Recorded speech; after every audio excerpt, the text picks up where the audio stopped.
Oke, baik teman-teman semuanya. Tahu nggak detik-detik Yasona Lawli akan diperiksa oleh KPK terkait dengan kasus Harun Masiku?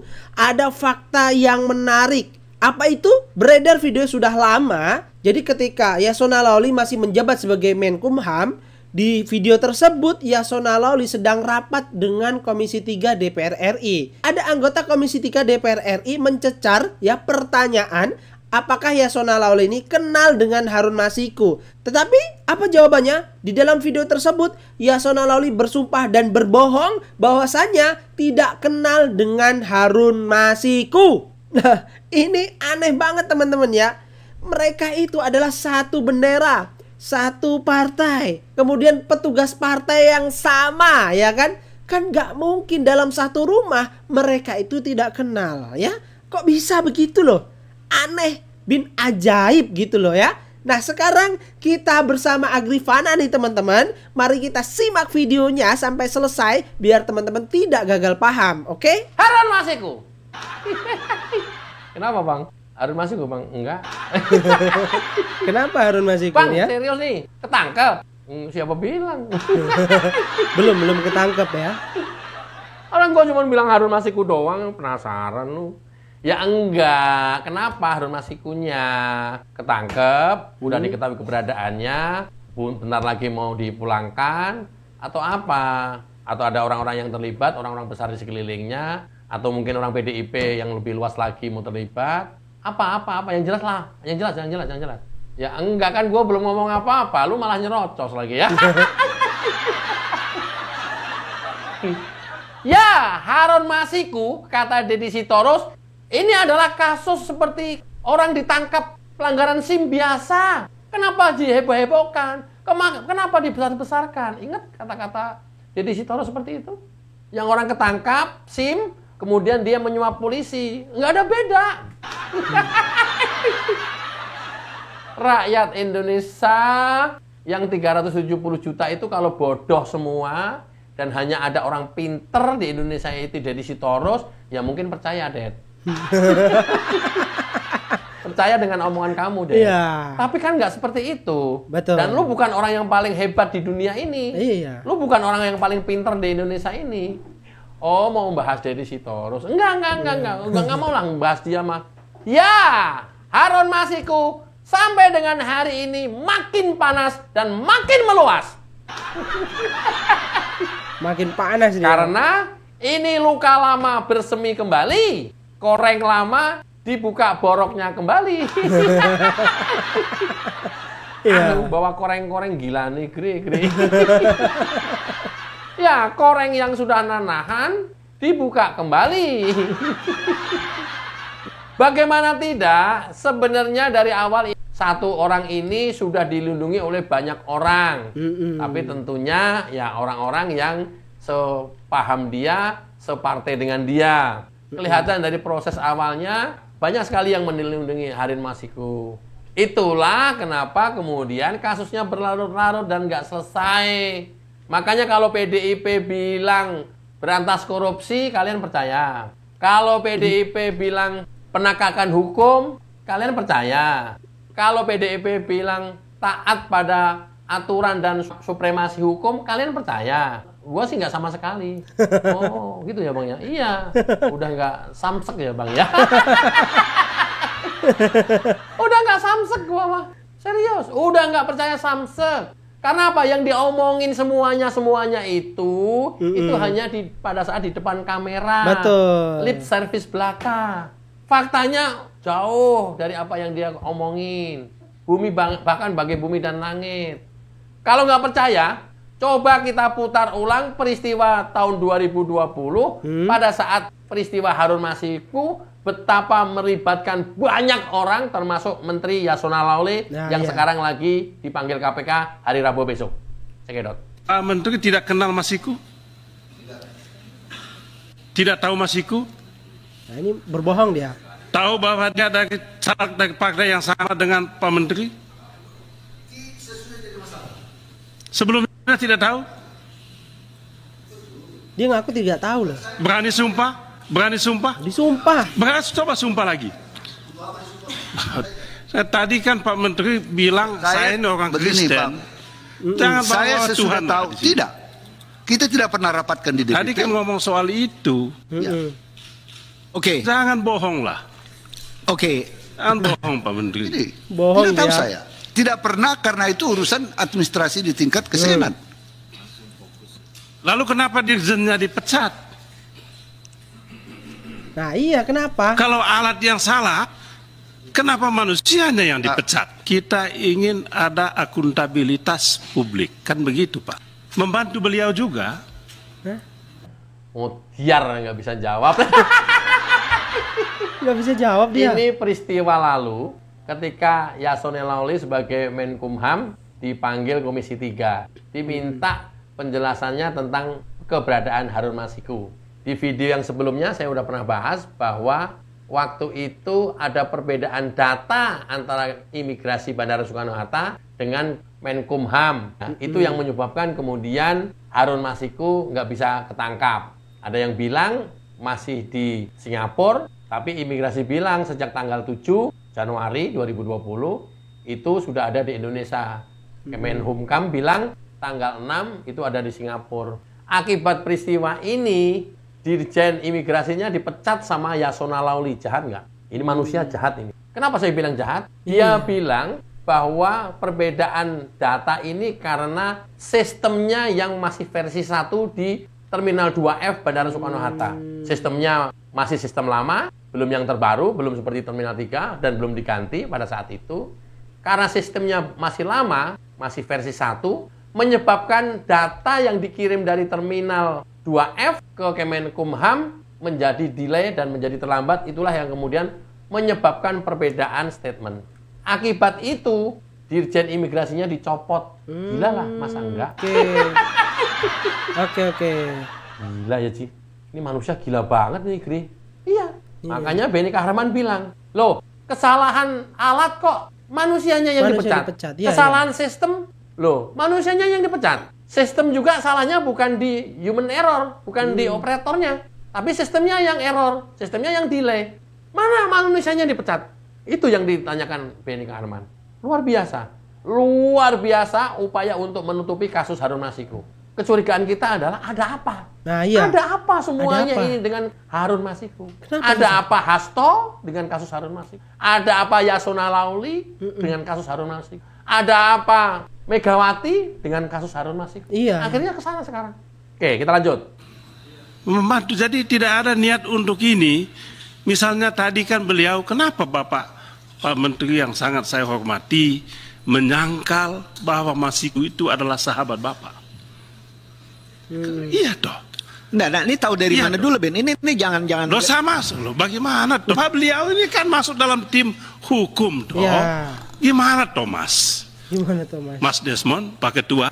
Siap. Ini yang saya bilang, janganlah bohong di siang, hari bolong. Itu saja. Di proses, karena saya DPP itu baru sesudah periode proses caleg dan lain-lain itu saya belum DPP Pak Ben. Saya belum DPP. Jadi jangan ada pretensi yang tanpa data, tanpa apa namanya. Jadi kita itu DPP baru sesudah kongres yang ini. Interupsi Jadi, Pak Ketua, Pak Menteri, kita nggak persoalkan itu. Yang saya kecewa adalah saudara menyangkal Masiku. Padahal Masiku dari rumah yang sama dengan Anda. Betul, ya. Tidak boleh itu Pak. Apapun Masiku itu sahabat Anda. Anda bela wajib. Tapi belanya kepada publik kan itu Pak. Iya. Saudara juga Iya. petugas partai itu. Iya. Sama dengan kita juga. Tapi ini urus negara Pak. Urus bangsa. Yasona Lawli berkilah. Dia bilang nggak kenal Harun Masiku. Gila ya. Gila. Gila. Ini manusia apa ini ya? Gila. Manusia apa? Gila. Aduh. Menkumham kemarin dijabat oleh dia. Kayak begini. Aduh, gila. Rusak Indonesia kalau kayak begini caranya nih. nggak ngaku dan bilang nggak kenal sama Harun Masiku. Baru kenal belakangan karena dia menjadi pengurus DPP katanya. Iya. Luar biasa kan? Masa satu partai, satu rumah, nggak kenal. Istilahnya, lu nggak kenal sama istri lu. Iya. Tiap malam kelonan, tiap malam wik-wik, itu nggak kenal sama istri lu. Iya. Aduh ya Allah, keterlaluan lah kalau mau bohong mah. Masa nggak kenal sama istrinya? Padahal tiap hari, tiap malam mimi susu.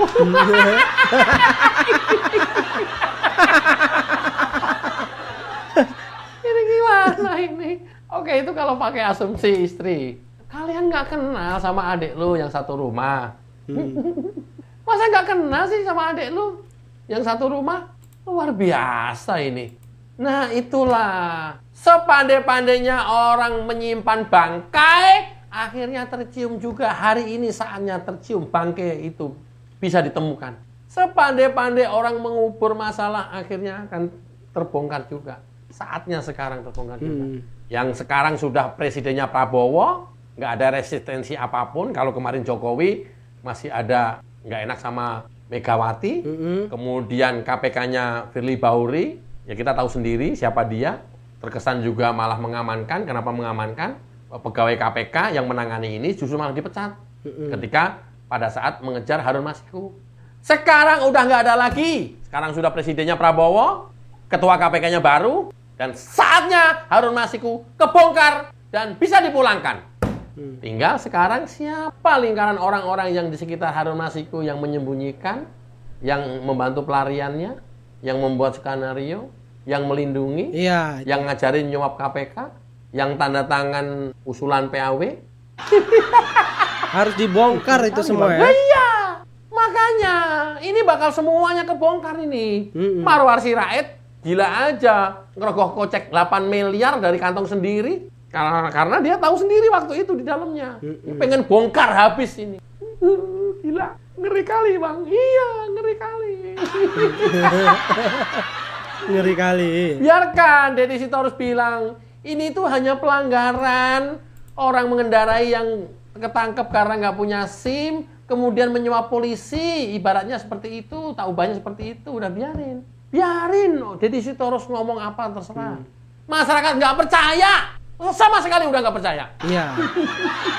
Kita udah nggak percaya sama Deddy Sitorus. 1,5 M rencananya.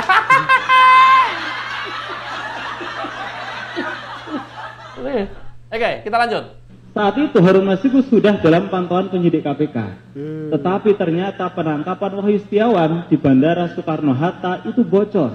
Dan ada salah satu pimpinan KPK yang mengadakan press conference.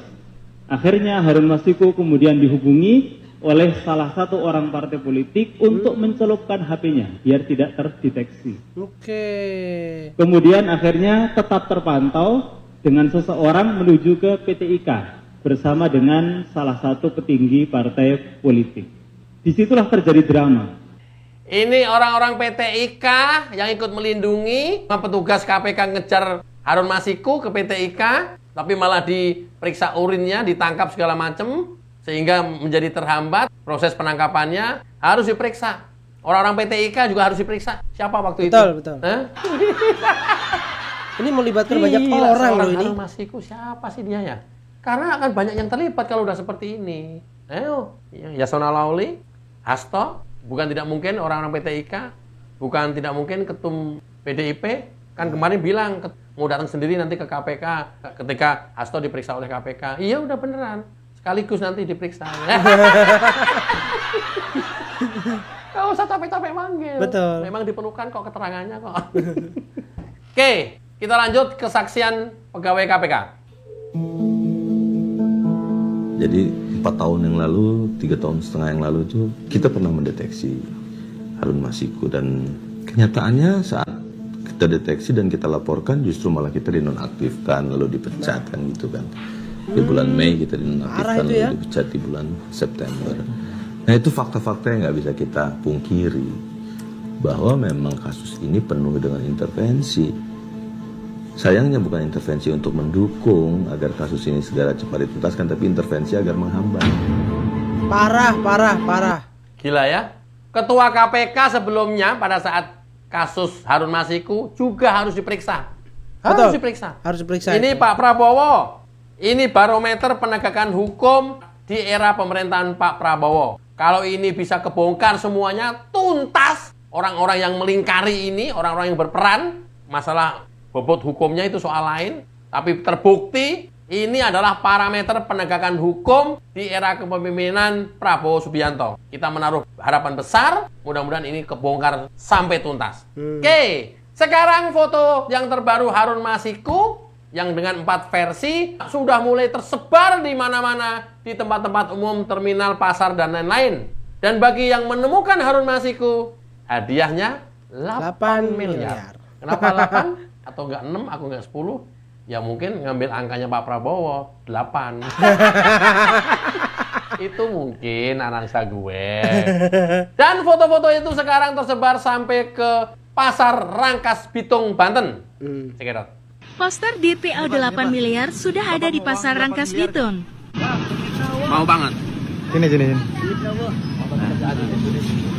Bapak cari orang ini. Itu gambarnya ya. Ini lagi disayembarakan. Kalau misalkan Bapak ketemu orang ini, Bapak dikasih duit 8 miliar. Saya bedil langsung ini, dibunuh. Langsung dibedil.